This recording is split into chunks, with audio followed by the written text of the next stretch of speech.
Bismillahirrohmanirrohim. Assalamualaikum warahmatullahi wabarakatuh. Salam jumpa kembali dengan channel Dunia Fana News. Malaysia, negara di Asia Tenggara yang makmur ekonominya, tentu mempunyai anggaran yang cukup besar untuk mempersolek angkatan bersenjatanya sebagai bagian dari upaya pertahanan negaranya. Salah satu upaya pertahanan negara itu adalah di bidang matra udara, yang mana banyak negara maju yang berusaha merebut hati Malaysia yang punya dana besar untuk membeli pesawat tempur yang canggih. Diketahui bahwa persaingan untuk memasok pesawat 18-36 FLITLCA ke Royal Malaysian Air Force (RMAF) tampaknya semakin ketat, seperti dilansir zonajakarta.com.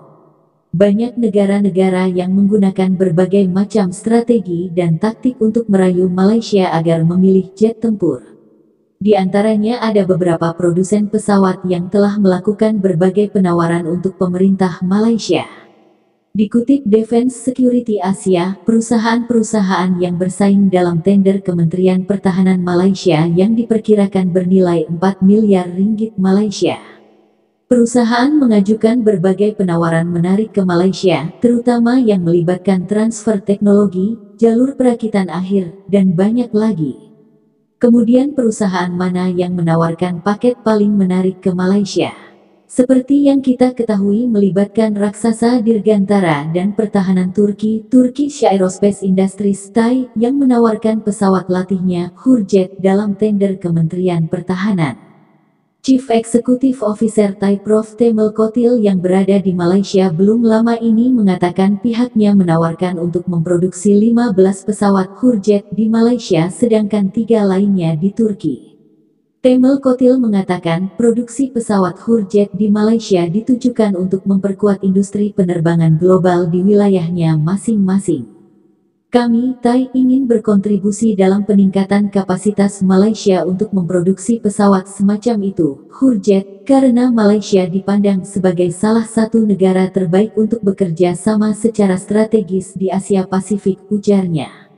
Ia berada di Malaysia untuk menyaksikan peresmian pusat desain dan rekayasa milik TAI yang pertama di Asia Tenggara yang berlokasi di Siberjaya. Yang mungkin menjadi kelemahan tawaran TAI adalah pesawat Hurjet sendiri masih dalam tahap pengembangan dan penerbangan pertamanya baru bisa diharapkan tahun depan. Setelah beberapa tahun pengembangan, barulah Hurjet dapat dikatakan aktif. Tidak pasti apakah RMAF atau Kementerian Pertahanan akan menanggung risiko membeli pesawat yang masih dalam proses pengembangan. KAI menawarkan final assembly line untuk pesawat FA-50 Block 20 di Malaysia, Pusat Maintenance, Refurbishment and Overhaul (MRO). Kemudian Korea Selatan menawarkan Malaysia dengan pengembangan full mission simulator serta komitmen untuk menerima pembayaran hingga 50% dalam bentuk komoditas dan produk. Selain itu, pesawat FA-50 Block 20 juga akan dilengkapi fasilitas Air-to-Air Refueling Probe (AAR Probe) untuk melakukan pengisian bahan bakar di udara dan Link 16 Block Upgrade 2. Fasilitas AAR Probe akan memastikan bahwa pesawat FA-50 Block 20 mampu beroperasi pada jarak yang semakin jauh.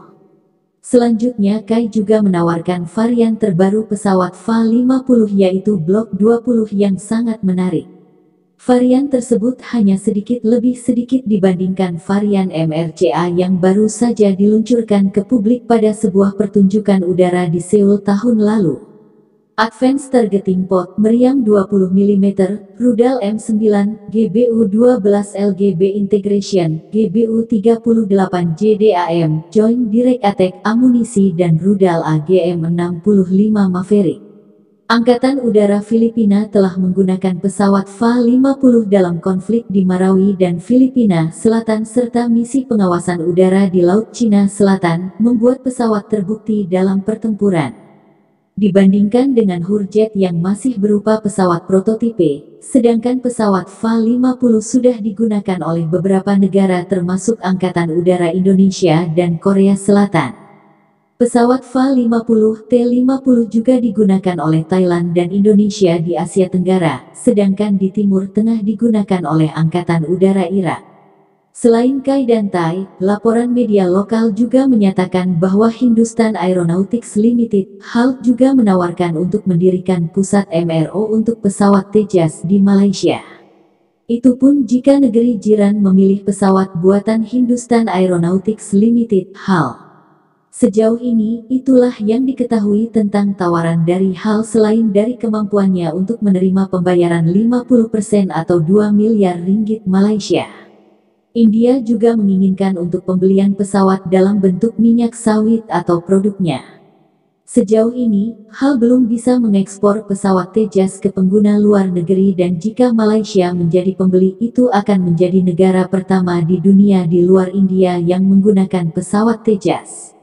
Untuk perusahaan manufaktur pesawat lain, sumber masih belum tahu pasti apa yang mereka tawarkan kepada pemerintah Malaysia karena sejauh ini belum ada informasi publik. Namun selain India, tender yang menawarkan Malaysia untuk pesawat tempur barunya juga terdapat dari negara China. Seperti dilansir dari surat kabar lokal, diharapkan menawarkan paket menarik untuk memastikan Malaysia memilih pesawat mereka, baik L-15B atau JF-17, yang sedang dikerjakannya dengan Pakistan.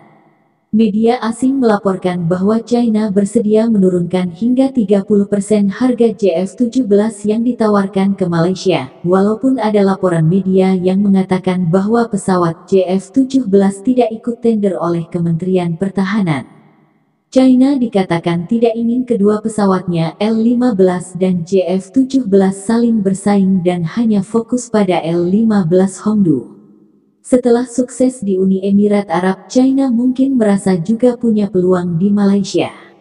Untuk penawaran pesawat MiG-35 tidak perlu pusing karena MRO sudah ada karena partnernya adalah ATSC yang juga memberikan keahlian untuk pesawat Sukhoi Su-30 MKM kami.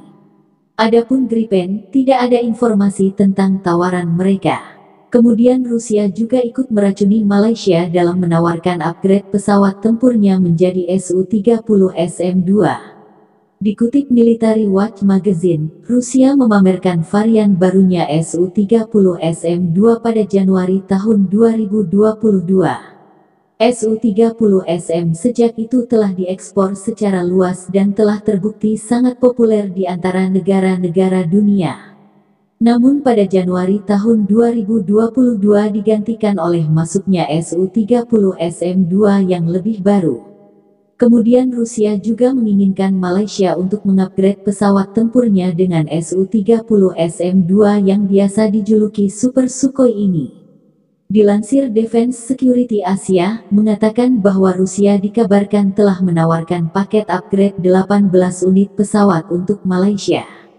Di mana paket upgrade 18 unit pesawat Sukhoi Su-30 MKM milik Royal Malaysian Air Force (RMAF) menjadi varian Su-30 SM-2. Su-30 SM-2 Rusia dikatakan lebih mumpuni dan lebih beracun. Menurut portal kedirgantaraan ainonline.com baru-baru ini, Malaysia diketahui ingin mengupgrade Su-30 MKM tempur kelas beratnya agar lebih mumpuni dan dilengkapi dengan teknologi terkini untuk memastikan terus melayani hingga 2040. Namun sampai sekarang Malaysia masih bingung dengan banyaknya tawaran yang ada. Karena Malaysia sampai detik ini masih belum menentukan sikap pesawat tempur mana yang akan negeri jiran beli. Pesawat Su-30 MKM Malaysia sekarang berusia sekitar 20 tahun. Malaysia menandatangani kontrak dengan Rusia pada tahun 2003 untuk memperoleh 18 pesawat Su-30 MKM dengan pesawat pertama diserahkan kepada RMAF pada tahun 2007. Dengan diperkenalkannya varian Sukhoi Su-30 SM-2 yang 4 diantaranya telah diserahkan kepada Angkatan Udara Rusia sementara 21 lainnya sedang menjalani pekerjaan peningkatan di pabrik United Aircraft Corp (UAC) di Irkutsk. Moskow berharap dapat mempengaruhi Malaysia untuk melakukan sesuatu yang sama. Demikian info dari channel Dunia Fana News. Terima kasih atas perhatian Anda. Wassalamualaikum warahmatullahi wabarakatuh.